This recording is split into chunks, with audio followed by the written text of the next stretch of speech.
The Penguins and Capitals will write another chapter in their storied rivalry tomorrow night in DC. Hunter and I are going to break down that and more on this edition of the Locked On Penguins podcast. You're Locked On Penguins, your daily podcast on the Pittsburgh Penguins, part of the Locked On Podcast Network. Your team every day.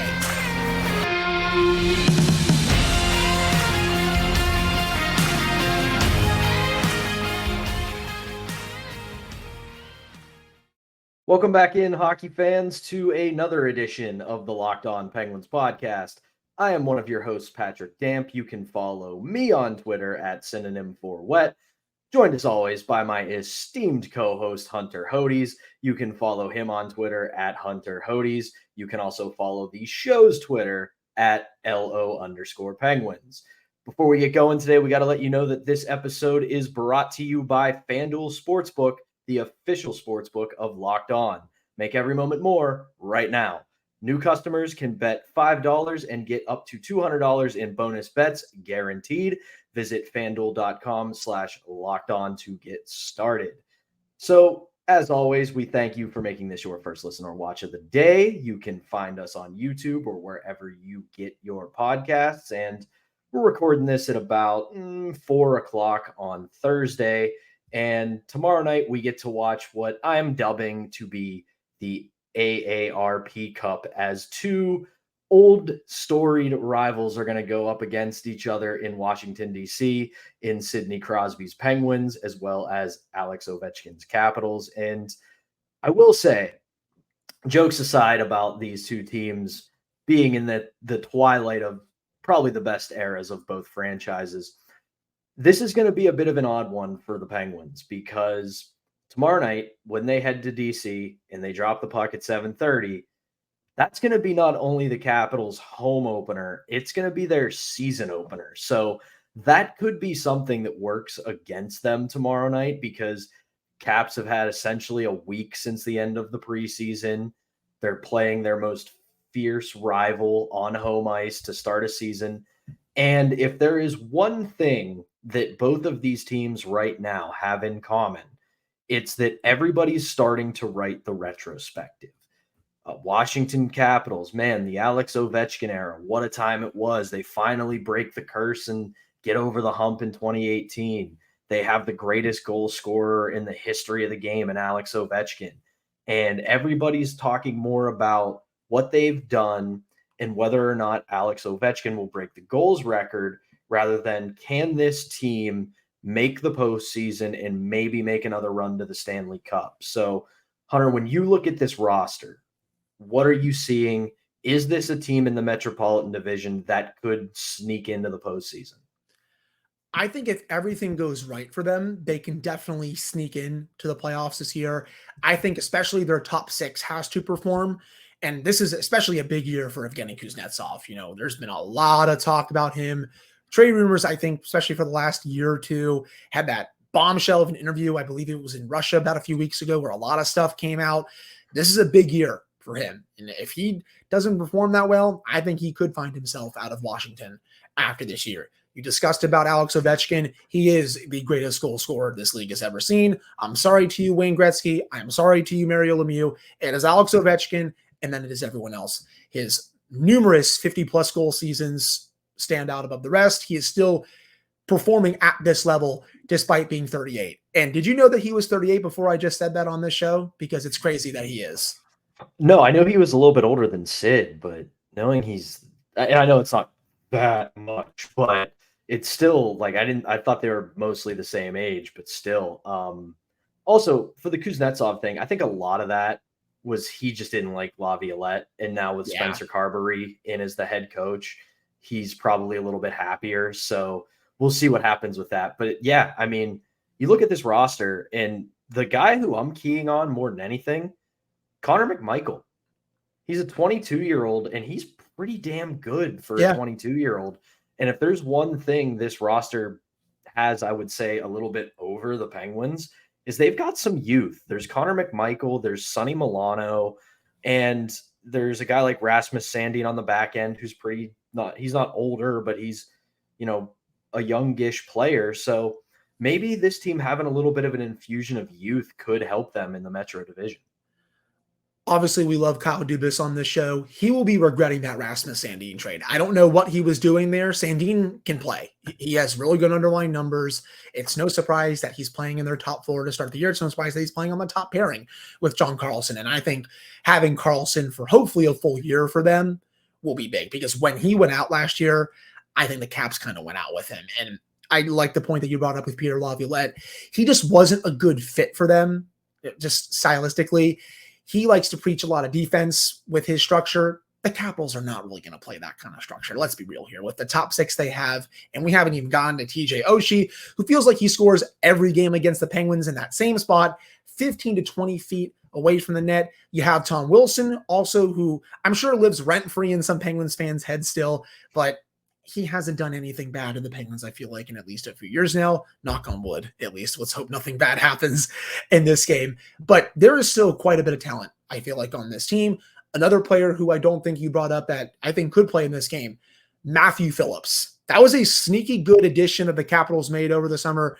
In the AHL last year, he was with the Calgary Flames, played 66 games, 36 goals, 76 points. You put up those numbers in the AHL, there's a good shot that you should be in the NHL to start the year. He made the team.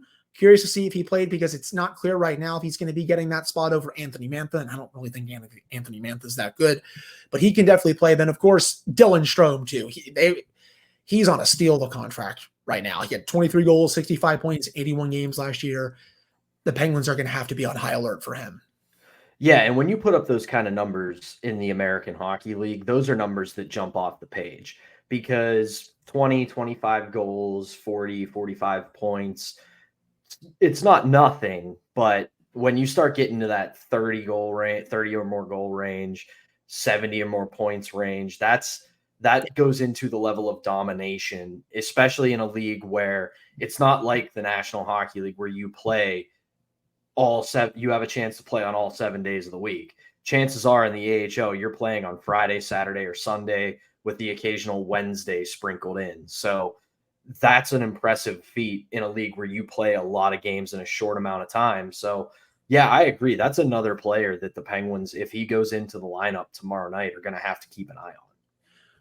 I agree. And then obviously, I didn't even bring him up, but I should have. Nicholas Backstrom. I hope that his hip injury is passed behind him, because, man, when he's healthy, he's awesome. I think he's probably been one of the most underappreciated players in the NHL over the last decade and a half. He's an incredibly gifted passer, is great along the boards, especially on the power play. When the Caps power play is humming, it is a treat to watch. And the Penguins, we'll discuss this in a little bit. We all know who they have to defend on the power play. It's on the left side of the ice, obviously, but they still have quite a few other playmakers on that unit. They have Carlson's bomb from the point. They got Backstrom's passing ability from the boards. Kuznetsov can fire it from wherever. Oshie, we've already discussed, but I really just wanted to highlight Backstrom because he's had a great career, and I don't think enough people have talked about it. He's just as much in this rivalry as Ovechkin is. Absolutely. The biggest thing for me that I look at going into this Penguins Capitals matchup tomorrow night, and at the risk of having this happen to me once again going into another Penguins game, I look at their goaltending and I think it's suspect. I don't think Darcy Kemper's that great. Charlie Lindgren backs him up. I mean, I said it before the Chicago game with Mrazek, but I mean, this is a goaltending pairing and a defense in the Capitals where I look at the Penguins offense and go, they should be able to score goals against this team. You would hope so. I mean, defensively for Washington, we've already discussed Sandin, who's going to be a really good player for them. John Carlson brings a lot of offense, gives it a little bit back in his own zone, but still very good player. You got Nick Jensen, who I think is okay. Trevor Van Riemsdyk is a bit underrated. Martin Fehervary, who for some reason always pisses Sidney Crosby off. I don't know why Sid hates him so much, but it's always funny to see when they're both on the ice together. Sid just goes after him. I think he must have killed his cat or something like that. I don't know. But to your point about Darcy Kemper too, last season, 909 save percentage. That's fine numbers, like averaged a little bit below average, but I don't think it's what Washington was looking for when they signed him to that long-term contract. I do think he's going to have to be better this year if the Caps want to get back to the playoffs. The Penguins had some good success against Kemper last year. He let in a couple suspect goals during the 4 meetings. Both games in Washington, he was kind of meh. And especially in that game in Pittsburgh, I actually thought he probably should have had that Malkin goal, the one that won the game with about a minute left. He was way off his angle there. Curious to see if that changes heading into this year, because I thought he struggled against the Penguins last year. Agreed. And we're going to keep it rolling here on some Penguins Capitals talk. We're going to get into what the rivalry has meant all these years and just some of our favorite memories from these two titans of the NHL clashing. But before we do that, we have to tell you about FanDuel. Snap into action this NFL season with FanDuel, America's #1 sportsbook. Right now, new customers get $200 in bonus bets guaranteed when you place a $5 bet. That's $200 in bonus bets, win or lose. If you've been thinking about joining FanDuel, there's no better time than now to get in on the action. The app's incredibly easy to use, and there is a wide range of betting options, including spreads, player props, over-unders, and more. So visit FanDuel.com/lockedon and kick off this NFL season. FanDuel, the official partner of the National Football League. We're back here on another edition of the Locked On Penguins podcast. I am one of your hosts, Patrick Damp, joined as always by the illustrious Hunter Hodes. And like we said at the top, another chapter going to be written tomorrow night in this incredible rivalry that has spanned almost 2 decades at this point. And obviously there were tons of matchups in the Lemieux and Jágr era, including Jágr playing for the Capitals as well. But I want to keep the focus here on the Crosby Ovechkin era, because if nothing else, these two teams have met up in some of the most incredible playoff series I think the league has ever seen. They have a Winter Classic under their belt, and it's just been an incredible amount of fun, because as much as the NHL does struggle, in my opinion, to market their players, this was a rare example of them understanding, okay, one of the best overall players to ever play hockey in Sidney Crosby and the best goal scorer in Alex Ovechkin on the Washington Capitals.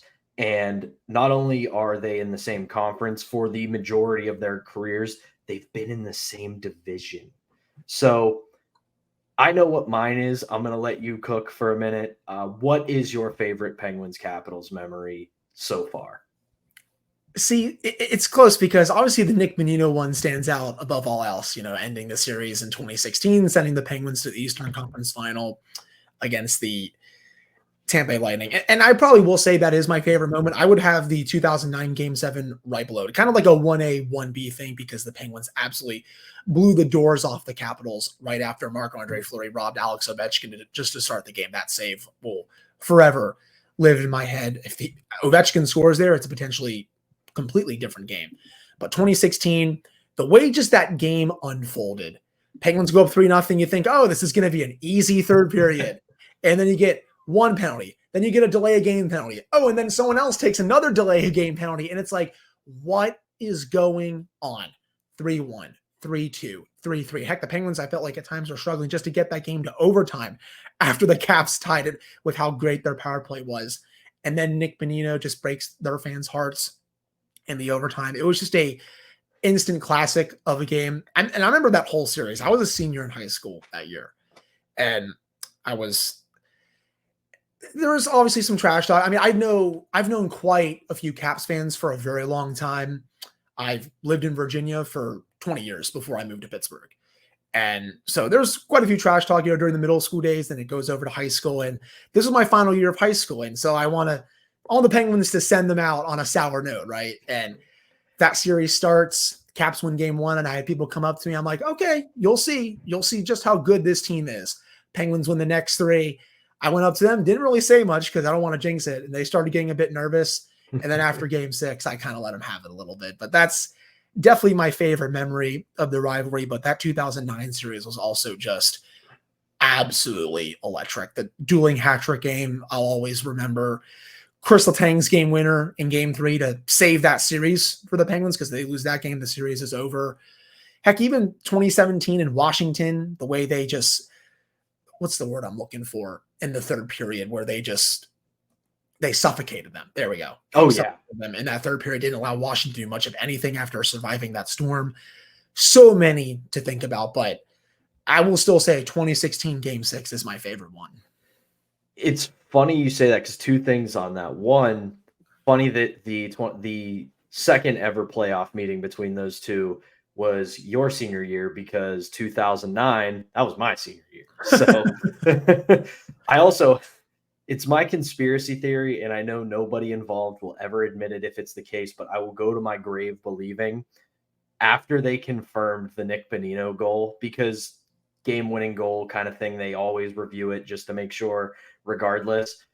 I am fully convinced whoever was working AV at Consol Energy Center that night turned up the volume on the goal horn, because I don't think I've ever heard that goal horn blared louder than that moment. It was deafening. For me, you kind of brought up the one memory that I hold dearest. It's one of two. In the 2009 series, it's the Chris Letang overtime winner. Because if they lose that game, they don't just go down in the series. They go down 3-0. Yeah. They would have been on the brink of being swept if Chris Letang doesn't score that goal in overtime.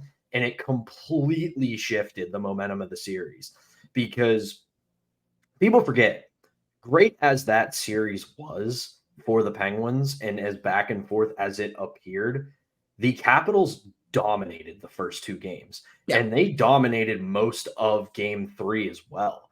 So the Penguins looked like they were completely overmatched by the Capitals. And that Letang goal just planted that little seed of doubt, that little, and even though at this point it had been, at this time it was all mostly new faces in this rivalry, just that organizational doubt was there. Like, oh my God, this team, we can like, it was like the zombie movie since we're in October. Like, they just wouldn't die. They couldn't kill the zombie, and it just kept coming back. So that was a huge moment for me. And everybody who follows me on Twitter is going to be stunned with this second one. It's Marc-Andre Fleury's Game 7 in 2017. Because there could not have been a better swan song for that man as a Penguin. The Ovechkin is unbelievable. And just the fact that, again, similar to what I was saying about the Letang goal, it was that moment where it looked like, because if you remember, the Penguins were well on their way to winning the series in 2017. They were pretty close to winning that series. And then the Capitals came roaring back. And it was another moment in the Capitals-Penguins rivalry pre-2018 where no matter how good the Capitals were against the Penguins, they just could not beat them. And sure enough, they come out pretty solid in Game 7, and there's Marc-Andre Fleury just saying, nope, you will not score a goal tonight. You are not going to put the puck in the net.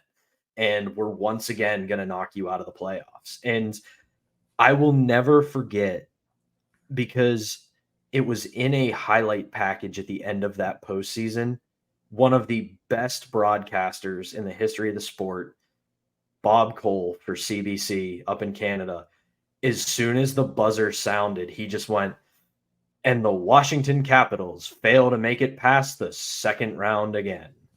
And it was just salt in the wound and twisting the knife. And as a Penguins fan, I loved it. As a hockey fan, I was like, man, I feel like Ovi's never going to get the cup he deserves. And sure enough, we all know what happened in 2018 when the Capitals returned the favor and they beat the Penguins at PPG Paints Arena in Game 6, thanks to Evgeny Kuznetsov and doing that bird celebration that I know everyone in this fan base does not like. But that series was also really good, and it was also a great series. Close. Remember, that Game 5, the Penguins were up in that third period. They were close to going up 3-2, sending that series back to Pittsburgh where they can clinch it and go to the conference final to play Tampa.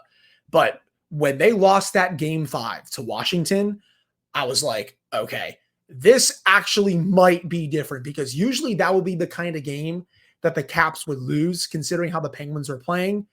But when they won that, I'm like, okay, I think they may actually do this. And sure enough, Penguins played fine in game 6, but I could also tell for a while there, they were gassed. That they looked tired. A lot of that hockey caught up with them. I'm not taking anything away from Washington winning that series. They fully deserved that win. They were the better team in that series. But I could tell in game 6, I was like, yeah, I don't think Pittsburgh has it right now. And, kudos to the Capitals. They won that series. And that was, I think, the series that propelled them to win the cup that year over Vegas. But it's just been such a fun rivalry. The 2009 one will always be so dear to my heart because it was Crosby and Ovechkin at the height of their powers. Seeing them go back and forth between scoring was unbelievable. And we saw Evgeny Malkin also play his tail off in that series. It was so much fun to watch. And all three of those Caps teams, even though the 2018 team was really good, the 2009, the 2016, and the 2017 Capitals teams were disgustingly good. I don't think enough people remember that. President's Trophy level, higher good. And the Penguins were still able to win all three of those series. I've had so much fun watching this rivalry over the years. I'll continue to have so much fun watching this until both Crosby and Ovechkin retire. And it's funny, Sid and Ovi didn't really like each other at the start of the rivalry. Now they're best friends, and the way they talk about each other to the media. That's my other Penguins Capitals conspiracy theory, is that Crosby just didn't get hurt and not go to All-Star games. He didn't want to go because he knew he'd become friends with Ovi and just didn't want to get that involved. He just did not want to become friends with Alex Ovechkin and taint the rivalry. Because even though he is the prototypical hockey gentleman who's like, I don't actually hate my rival, I respect him. There was a little bit of him that was like, I'm going to hang out with this guy at the All-Star game and I'm going to like him and that's going to suck.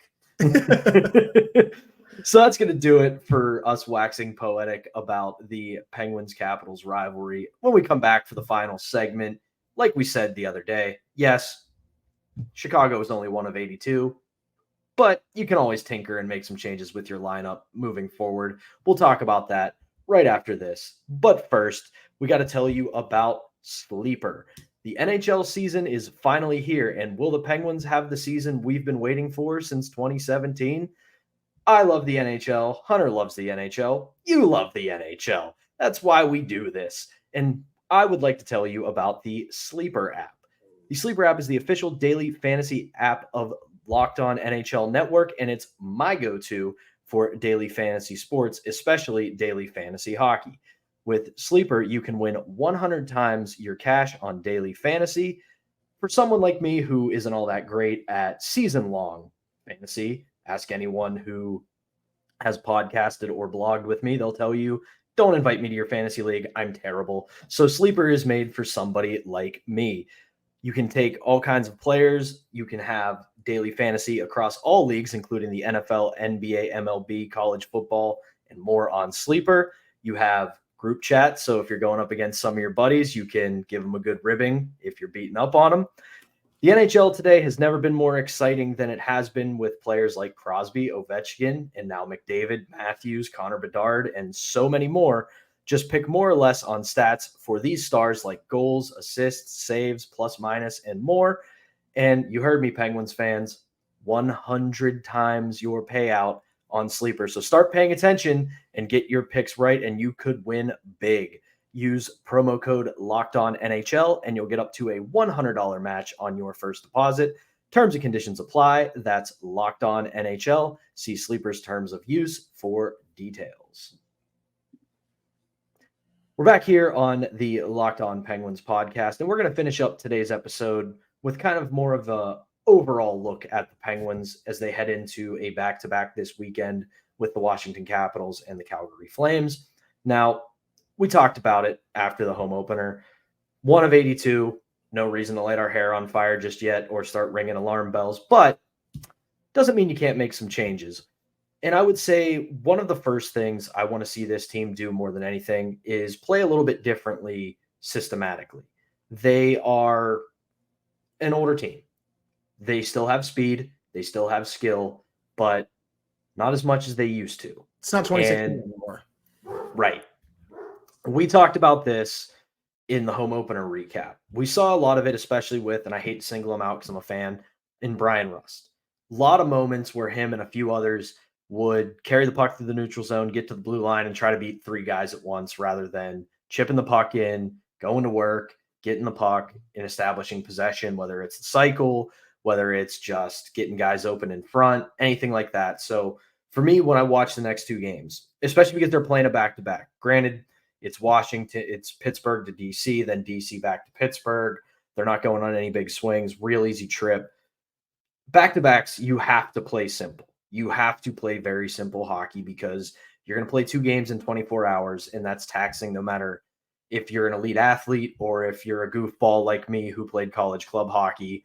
That's very difficult. So I want to see a more simplified game plan going into tomorrow night and when they come back for Calgary on Saturday.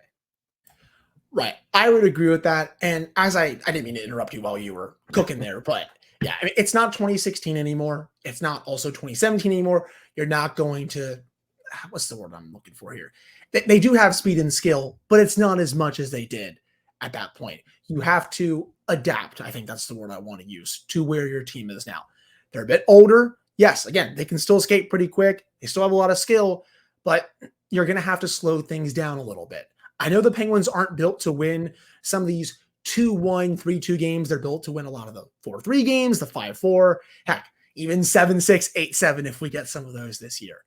But I still want them to slow things down a little bit, make sure they're not rushing into making some decisions. I get it. They want to play fast. That's how Mike Sullivan coaches them. But I still want to see that kind of adjustment made heading into this weekend and overall just this season.